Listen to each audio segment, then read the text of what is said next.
হওক মনস কাম কৃষ্ণ কৃষ্ণ কৃষ্ণ হ'ব এতিয়া আমি টাইপ কৰিম কৃষ্ণ আমি টাইপ ধুনীয়া হ'ল আমি কৃষ্ণ এইটো ফটো ৰাখিছা নহয় অঁ এইফালে দিয়া অকণমান কৃষ্ণ এতিয়া গাঁও পাব পাৰিছে নেকি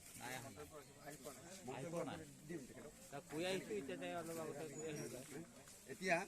সকলোৰে সন্মুখত তেখেতে আমাক একাষাৰ কৈ ধন্য কৰিবলৈ মই অনুৰোধ জনাইছোঁ কৃষ্ণ সন্মানীয়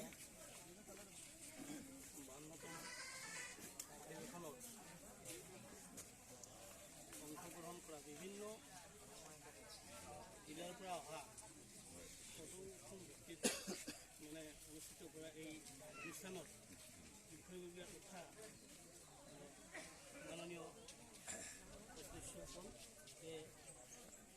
এই বিষয়ে মই ক'বলৈ ইমান এটা অভিজ্ঞতা নাই যদিও ইয়াৰ আগতে যিমানখিনি কথা ক'লে আমাৰ গুৰুজনে তেখেতৰ যিখিনি বক্তব্য সেই বক্তব্যখিনি